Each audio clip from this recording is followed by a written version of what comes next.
The Honest Money podcast is powered by 10x Investments, a licensed financial services provider. Consult with your financial advisor and let's 10x your future together. Welcome to another episode of Honest Money. I'm answering some of your questions in this episode and trying to deal with kind of a big topic in South Africa at the moment, and that's around the retirement reforms. Treasury don't like the name, but most of us are calling it the two-pot retirement reform. And I thought maybe just to talk a little bit about why, why they're doing it. Is it a good thing? What does it mean for you? And so maybe just, spoiler alert, I think it's amazing. I think it's long overdue, something that should have been done quite a few years ago, but the trade unions were the ones that were blocking the retirement reforms. I don't actually know why, but certainly really frustrating that they were getting in the way of something which is really good for all workers in South Africa. So let's just explain where we are and what the retirement reform is now. So at the moment, if you're working and you've got a Provident Fund, and most of the time, if you work for a big company and they force you to add some money to your retirement savings, it will go into a Provident Fund. If you want to access the money in your Provident Fund, the only way you can do that is you need to quit your job, and then you're allowed to access the Provident Fund. Why that's bad is because firstly, you now quit your job and you might not have another job. And secondly, you're going to pay a lot of tax on that money, because any money you take out of your Provident Fund will be added to your taxable income for the year. And that could mean that you end up paying somewhere around 30% to 45% of your money away to SARS, and then you get to access the balance of it. And then thirdly, the other reason it's really bad is we just don't save enough as a country for our retirement. So we need to change the rules. And unfortunately, in all countries, everywhere in the world, those countries that have a great savings culture are the ones that have forced saving. In other words, the government forces you to contribute a certain amount of your income to a retirement fund, and then you're allowed to access that actually when you retire and not during your career. And South Africa has been very slow to kind of catch up to this trend, which is now decades old. The problem with forcing people to save now and not allowing them to access their money is that those who get into financial difficulty during their careers, that it could be at 30 years old or at 40 or 50, they don't want reforms to affect them, because they might be banking on using some of that money before they reach retirement. And especially if they're in real financial trouble, their retirement fund might be in the difference between food for the family and not. And so it's a very sensitive topic, but we have to start somewhere. We have to start forcing people to save and not touching that money until they retire. And so where we are now is we're going to move from the situation where you can access money in a Provident Fund and pay a huge amount of tax. The other situation would be those of us that only have retirement annuities and not Provident Fund. So if you work for yourself or you work for a small company and you do contribute to a retirement fund, you've probably got a retirement annuity. And that you can't touch. So once you put money in, you need to leave it until age 55. And so some people just don't contribute to a RA because they hate the idea of locking their money away for so long. If you're 22 years old, someone who's 55 is probably as old as your parents, maybe even your grandparents, and you just think, it's crazy to kind of lock your money away for so long. So retirement reform, where you're allowed to access some of your money over your career, makes some sense, but that also that you're forced to keep some of the money until you retire also makes a lot of sense. And that's the balance that this two-pot system is trying to strike. So number one, it's not a bad idea. There's no hidden agenda. SARS is not trying to get more tax from you.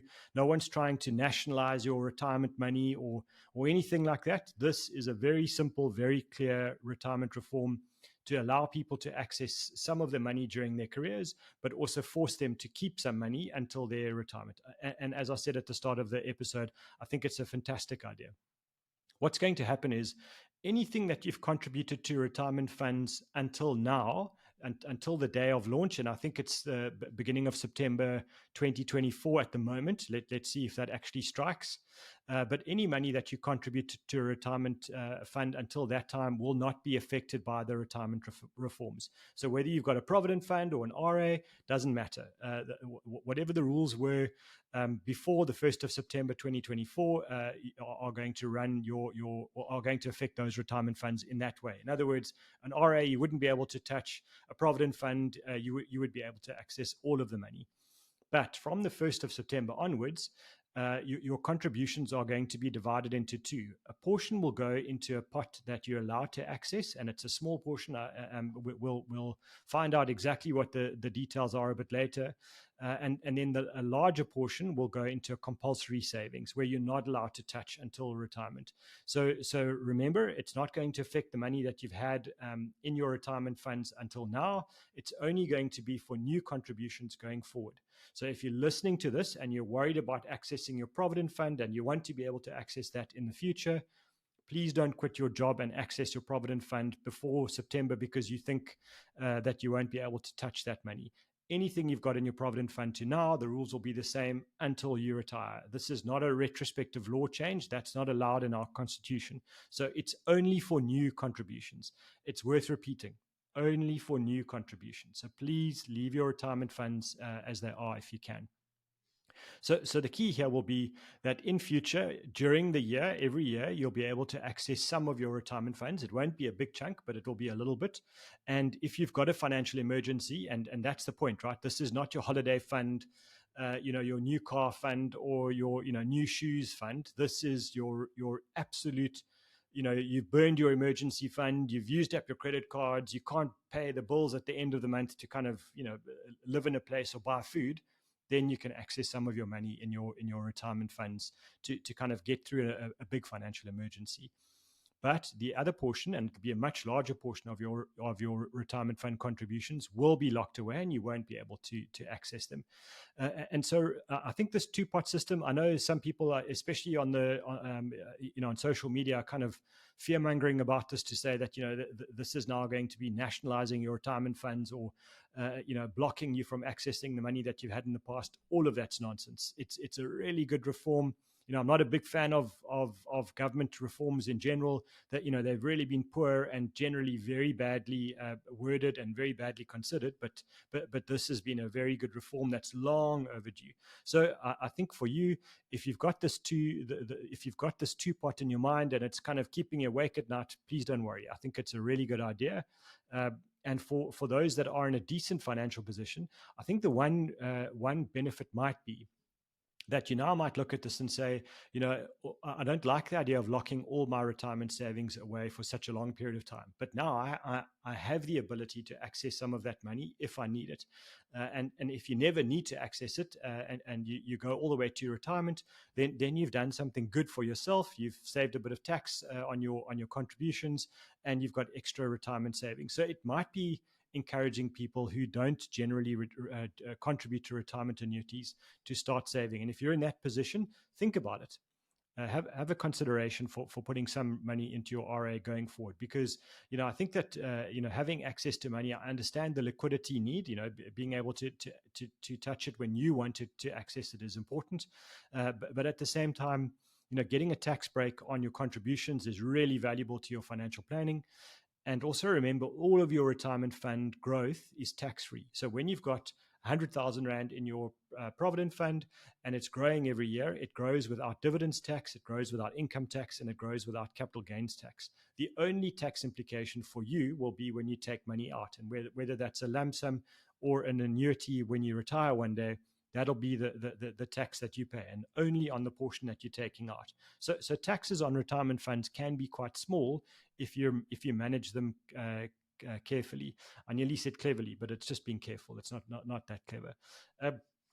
And then I think just, my last point, I'm not being paid by Treasury to punt retirement funds, but just, understanding that retirement funds have a huge role to play in our, financial planning. For most people, we'll have our house and we'll have our retirement fund. Those will be our biggest assets. And if you're not contributing to retirement funds because you're worried about liquidity, well, that's been addressed now by the two-pot system. And the other thing to remember is there was a reform done a little while ago now, where retirement funds can invest up to 45% of their assets overseas. So now your argument about, I don't want to overinvest in South Africa, and especially in South African shares, that argument's also gone. If you talk to most fund managers, they would happily have about 55% of a retirement fund in South Africa, even if there were no restrictions. And the reason is that they really like the access to the bond market in South Africa, which is paying, somewhere around 5 or 6% above inflation in interest and total return. So, having South African bonds, global shares is quite a nice combination for retirement funds, and fund managers are allowed to do that now with that 45% offshore allocation. So I think more and more the reforms around retirement funds have been very good and driving us to kind of save more, giving us the carrot and now a little bit of a stick to force us to save as well. So long story short, I think it's a good idea. You've got less and less excuses now not to save and to invest. So take care. Look at this two-part system much more carefully. Ignore the noise, and read up a bit about it as we get more and more detail. I suspect that the pension fund administrators might not be ready for September, but we'll keep watching and keep you updated. Thanks so much for listening, and please keep sending your questions. The Stradivarius violin is considered to be the most emotive instrument in the world. That's why you'll often hear it in investment ads, adding drama and the utmost importance to their philosophies, or for the announcement of a fancy new fund manager. 10x investments don't need dramatic instruments to seem impressive. They let the results sing for themselves. So 10x your future without the drama. 10x is a licensed FSP.